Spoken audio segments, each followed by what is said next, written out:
Sempre quando a gente fala sobre autismo, as pessoas podem pensar em coisas diferentes, né? Alguma pessoa, ao ouvir essa palavra autismo, pode pensar em um caso mais severo de autismo, em uma pessoa que não fala, por exemplo, que tem estereotipias muito intensas e frequentes. Outra pessoa pode pensar, por exemplo, no personagem de uma série que é um autista super genial. Até que em certo momento da discussão alguém chega e fala que autismo, na verdade, tem diversos graus, leve, moderado e severo.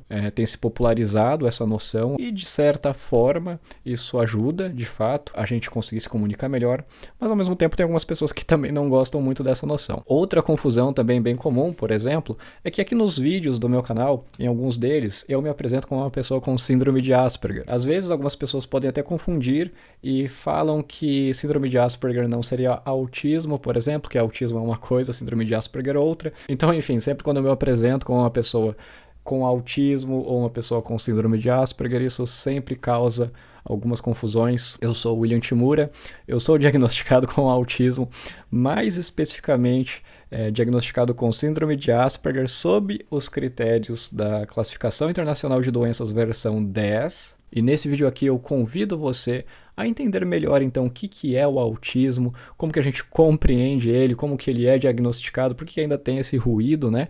E principalmente como que a gente vai passar a ver ele nos próximos anos. Sempre quando eu vou fazer lives, palestrar e alguém me pede que eu defina o autismo, eu sempre estou definindo e descrevendo o autismo como compreendido pelo DSM-5. Aqui nos vídeos do canal também, geralmente eu estou usando esse manual como referência. Esse manual foi escrito pela APA em 2013. Nesse momento, se você for recorrer à ajuda profissional, um médico, um psicólogo, contratar um serviço de psicoavaliação, esses profissionais vão recorrer a esse manual para compreender se se o caso sendo avaliado é um caso que cumpre com os critérios de certo transtorno ou não. E aí vamos supor que você cumpre com todos os critérios, porém, apesar do DSM-5 ter sido o manual que esses profissionais recorreram na hora de te diagnosticar, quando você vai ver o seu laudo, algum documento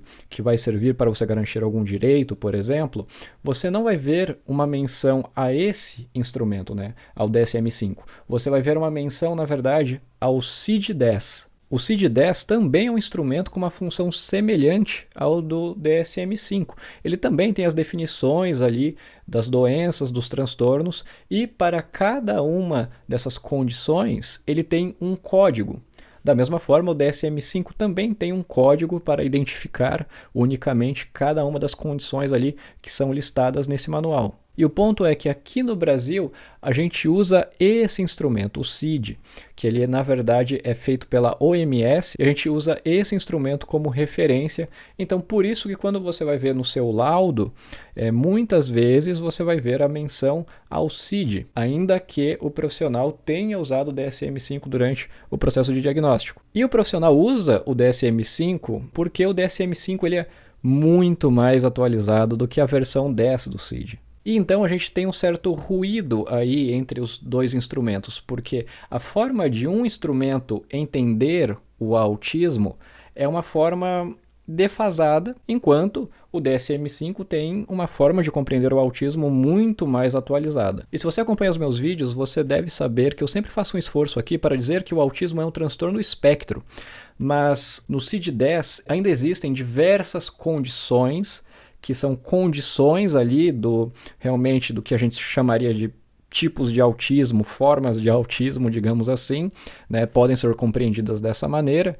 E também na versão 4 do DSM existiam também essas condições que eram formas de autismo, mas que a partir da versão 5 do DSM elas passaram a integrar apenas uma única condição, que passou a ser chamada de transtorno do espectro autista. Então, em 2013, no entendimento da APA, essa era a melhor forma de entender o autismo. E é claro que essa noção de unificar todas essas condições diferentes, que antes eram formas de autismo, mas ainda assim condições diferentes, com nomes diferentes, em uma só condição, isso gera algumas confusões, alguns problemas, e principalmente o principal problema é essa confusão de entender que as pessoas com a mesma condição que a gente chama de transtorno do espectro autista pode ou ser um caso de uma pessoa que, por exemplo, não tem a fala desenvolvida e que requer muito apoio para fazer atividades simples do dia a dia, e por outro lado, existem casos de pessoas com autismo,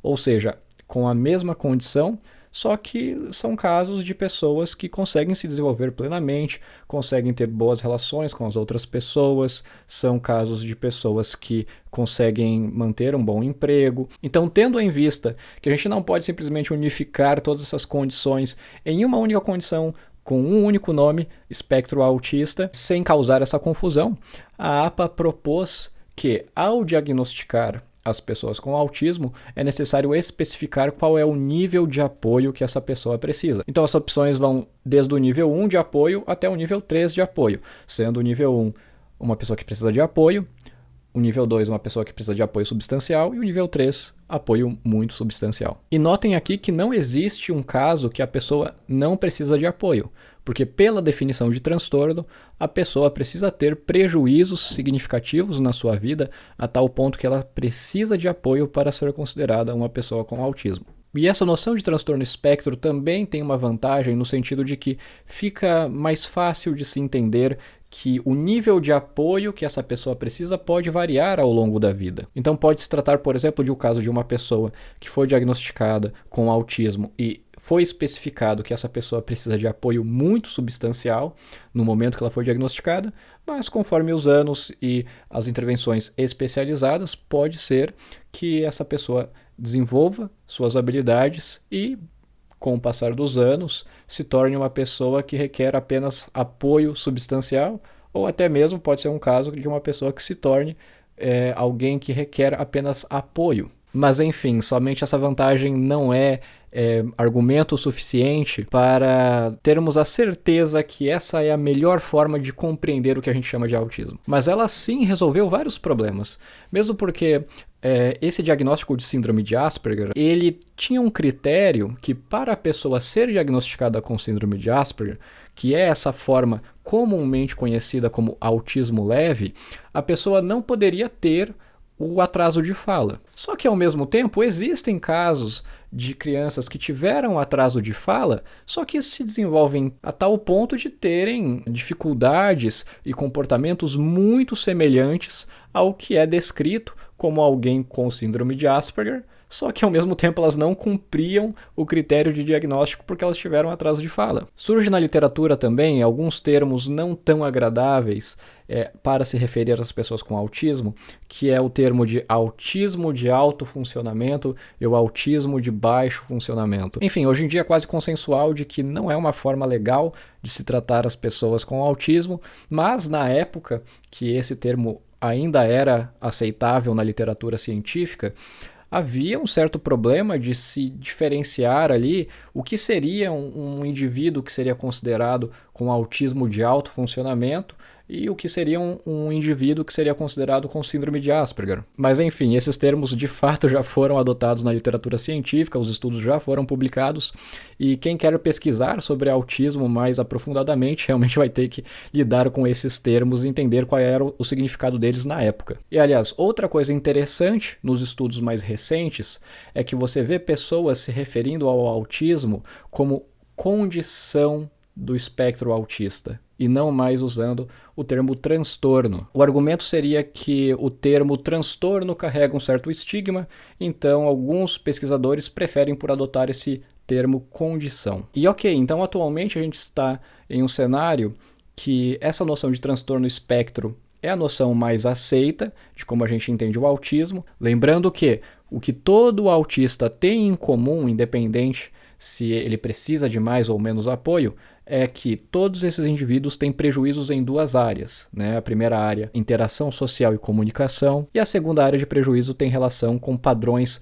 de comportamentos rígidos e repetitivos, e interesses bem restritos e intensos. Então, todas as pessoas diagnosticadas com autismo têm prejuízos nessas duas áreas, é isso que a gente tem em comum. Então, a gente entendeu que o DSM-5 é usado por ele ser mais atualizado, só que no laudo, no papel, no documento, né, para você garantir os seus direitos, você precisa do código que está especificado lá no CID-10, e o CID-10 é muito desatualizado, então por isso que existe todo esse ruído e tudo mais. Só que o CID está para atualizar. Teremos em breve a versão 11 do CID. Ela já está disponível na internet, na verdade ela é só um rascunho, né? Então ela não está disponível realmente para ser utilizado por profissionais, mas ela está disponível para ser consultada. E ao ver a forma que o CID-11 propõe a gente a entender o autismo, a gente vê uma certa diferença com a forma que o DSM-5 entende o autismo. Na verdade, existem bastante semelhanças. O CID-11 também compreende ainda o autismo como um transtorno espectro, e ele também ainda mantém as principais características, né, os principais prejuízos que devem ser esperados nessas pessoas diagnosticadas com essa condição, de uma forma bem semelhante ao do DSM-5, então nem vou me estender a isso. Por outro lado, a forma de especificar o autismo dentre essas pessoas que estão nesse espectro é diferente. Enquanto o DSM-5 especifica qual é o nível de apoio que essa pessoa precisa, o CID-11 se apega em especificar duas variáveis. Se essa pessoa, sendo diagnosticada com autismo, ela tem ou não tem deficiência intelectual associada, e a segunda variável a ser especificada é se essa pessoa é uma pessoa que consegue usar a linguagem de uma forma funcional. E para essa segunda variável existirão três opções. A ausência, né, do uso da linguagem funcional,